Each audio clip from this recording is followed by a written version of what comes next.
Hello traders, Gary Wagner here at just about 1:30 in Honolulu, 7:30 in New York. It is Monday, March 23rd, 2020, and this is the Daily Report for Gold and Silver. The only word that comes to mind is wow, we had tremendous spikes to the upside in both gold and silver.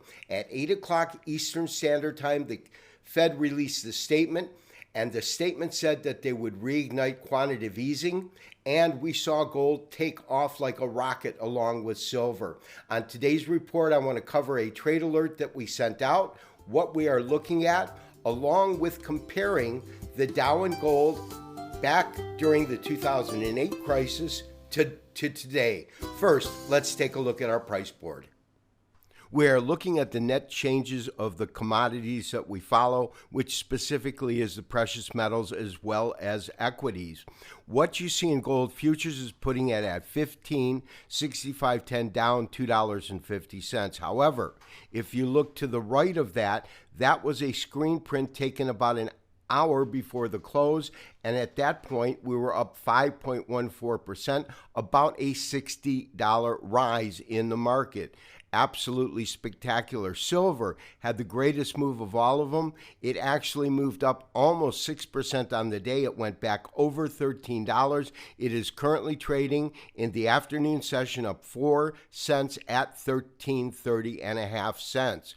Palladium also had a spectacular move, and $74.90 was the net change at 16.5010. And lastly, platinum. Platinum gained $21.60 at 644.10. Let's take a look at our current technical studies. This morning in New York, we saw gold take off, ignite like a rocket, closing up about $60 on the day. The range was dynamic. It actually traded at a low of 1484 and a high today of 1569.30. Now, we're looking at current action on the market, and that's above the close that we saw in New York, roughly at 1573.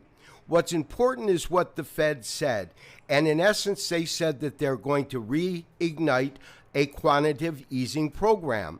If you recall from the 2008-2009 recession, both equities and gold ran to the downside as that recession became noticed. Now, once the Fed stepped in and initiated quantitative easing, we saw both the U.S. equities as well as gold rise. I think we're seeing the beginning of that because they mentioned that we would see an unlimited amount of quantitative easing, whatever is necessary to stave off this crisis.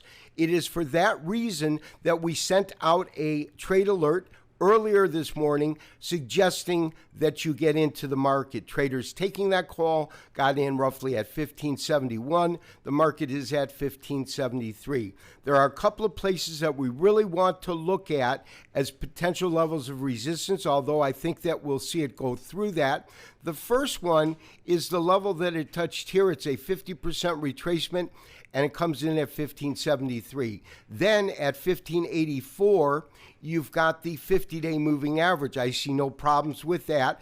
But what I'm looking for on this particular trade is for the market to break 1600. And the 38% retracement comes in at $1,604. Now, the major reason that I am so excited and believe that we will see gold move into an extended rally mode is by comparing what happened in 2008, 9, and 10 when the Federal Reserve initiated quantitative easing. You're looking at a chart that I did quite some time ago, and here's what we want to focus on. The global crisis really began just before 2008, and during that period, we did see gold rise, but once it became clear that we were in a recession, we had both equities as well as gold move down. You can see this move from about 1,000 down to 700. Once QE1 began, and that's this point right here, you can see the kind of rise we had. It was historical, and it took us to the highs above 1,900. We'll now compare that with an overlay of what's going on currently. Traders, we are looking at a very, very long-term monthly chart with gold in candlestick format, and the Dow Jones Industrial Average is a line chart. There are two very noteworthy aspects when we look at this chart and try to compare now to back to 2008.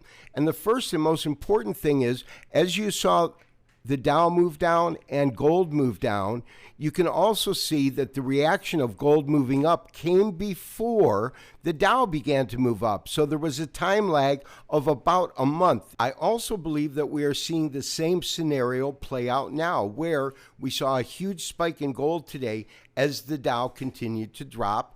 Although Dow futures are up about 450 points, they closed down about 582 points today. The last chart that we'll look at on today's show is a daily chart of both the Dow against gold. What you can see is this is the dynamic move that we witnessed today, with gold moving up about $60. We can also see in the afternoon session, meaning the morning in Australia, it does continue to trade higher. The Dow definitely closed lower on the day. I would expect there to be a lag between when gold rises, which I believe begun a couple of days ago, and when the Dow begins to rise over this crisis. It is for that reason I am recommending that you maintain your current long position and to maintain your current stop. This has been Gary Wagner, wishing you as always good trading. We will talk to you tomorrow for the next daily update and review. Bye-bye.